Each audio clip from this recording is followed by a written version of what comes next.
नमस्कार मित्रांनो. तर लपंडाव या मालिकेच्या 2 एप्रिलच्या एपिसोडमध्ये खूप छान ट्विस्ट बघायला मिळतोय.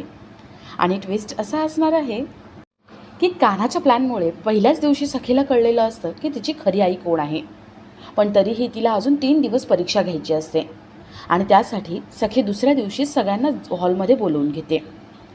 सखी सगळ्यांना म्हणते, तेजस्विनी कामत कॅरममध्ये तरबेज होत्या, त्यामुळे खरी तेजस्विनी कामत कोण आहे हे हा खेळच ठरवेल.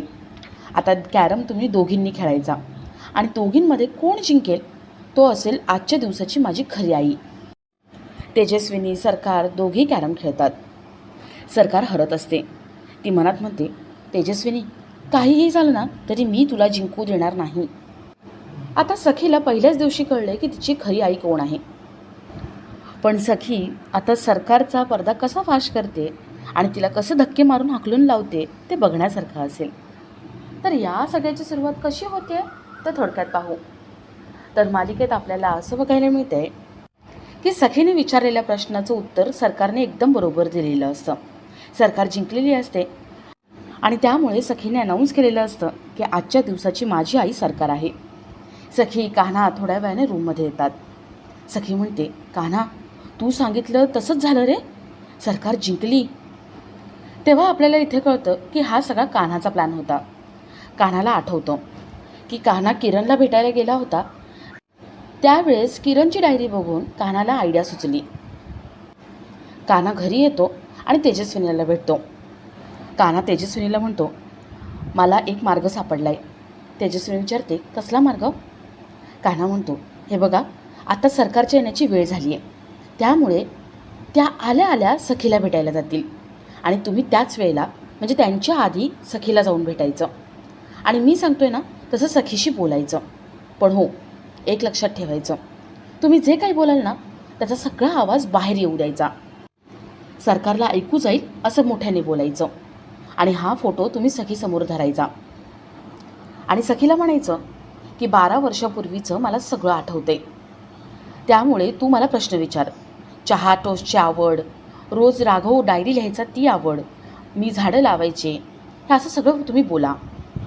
तेजस्विनी म्हणते, पण राघवला कधीच डायरी लिहायला आवडत नव्हती, त्याला सवयच नव्हती ती. कान्हा म्हणतो, हे मला माहिती आहे आणि तुम्हाला माहिती आहे, सरकारला कुठे माहिती आहे. कान्हा आपला हा सगळा प्लॅन तेजस्विनीला सांगतो आणि कान्हाच्या प्लॅनप्रमाणे सगळं घडतं. कान्हा त्यानंतर रूममध्ये येतो आणि सखीला आपला प्लॅन सांगतो. सखीने ठरवलेलं असतं की आपण आईला 2-4 प्रश्न विचारायचे आणि आपली खरी आई त्याची उत्तरं देईल.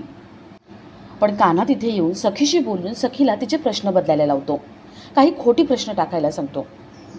सखी म्हणते, कान्हा अरे तुझ्यामुळे मला कळलं की माझी सखी आई कोण आहे.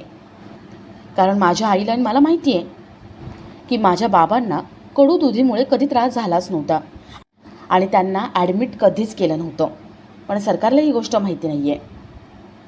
सखी पुढे विचारते, कान्हा अरे हे सगळं करून मिळणार काय? सरकारला जिंकवून आपल्याला काय मिळणार?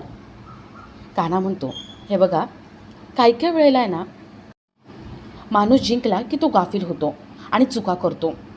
आता सरकार गाफील राहील, चुका करेल आणि मग पकडली जाईल. मी सांगतोय ना तसं करा. कान्हाच्या प्लॅनप्रमाणेच सगळं काय झालं. कान्हाने एक डायरी लिहून ठेवली होती, जुनी वाटेल अशी डायरी, आणि ती राघवची डायरी आहे सांगून ऑफिशियल लॉकरमध्ये ठेवली होती आणि त्याच्यासोबत एक पुरावा म्हणून बिलसुद्धा ठेवलं होतं आणि सरकारने तीच बिल खाली आणून दाखवलं होतं. आणि त्यामुळे सखीने सगळ्यांसमोर सांगितलं की खरी आई सरकार आहे. सखी कान्हाला म्हणते, कान्हा मी सगळ्यांसमोर सांगितलं रे की आजच्या दिवसासाठी माझी खरी आई सरकार आहे, पण मला माहिती आहे ती जी बाई आहे ना तिला मला भेटावं लागेल आणि माझ्या प्रश्नांची उत्तरं द्यावी लागतील. त्याशिवाय खरं कोण खोटं कोण मी हे अजिबात डिसाईड करणार नाही. तेवढ्यात तिथे तेजस्विनी येते. तेजस्विनी कान्हाला म्हणते, कान्हा आत्तापर्यंत मी कधी खोटं बोलले नाही आणि खोटं वागलेसुद्धा नाही, पण आज तुम्हाला खोटं बोलायला लावलं. सखी म्हणते, हो तुम्ही आत्तापर्यंत खरं जरी बोलत असाल ना तरी माझ्या या प्रश्नांची उत्तरं तुम्हाला द्यावी लागतील आणि जर तुम्ही खरी उत्तरं दिली तर आजच्या दिवसासाठी तुम्ही माझ्या खरी आई असाल. तेजस्विनी सखीच्या सगळ्या प्रश्नांची उत्तरं द्यायला तयार असते. तर इथे सरकार आपल्या रूममध्ये असते. सखीने खाली आपला हात पकडला होता म्हणून सरकारला घीण वाटत असते. सरकार टिश्यू पेपरने सगळा आपला हात पुसून काढते आणि ती डायरी बघते. सरकार म्हणते, बरं झालं, नवाथेला राघवच्या पर्सनल लॉकरमध्ये ही डायरी सापडली, त्यामुळे मी आज वाचले. पण पुढचं काय? सखीच्या पुढच्या प्रश्नांची मी उत्तरं कशी देऊ? आणि जर सखी तेजस्विनी यांच्यामध्ये काही घडलं असेल तर ते तर मला माहिती नसेल ना. सरकार खूप विचार करत असते. तर इथे सखी तेजस्विनीला प्रश्न विचारते. सखी म्हणते, बाबा कामासाठी परदेशात गेले होते. त्यावेळेस माझी आई आणि आम्ही जत्रेत गेलो होतो. तेव्हा तिथे काय काय झालं होतं? तेजस्विनी सगळं सांगते.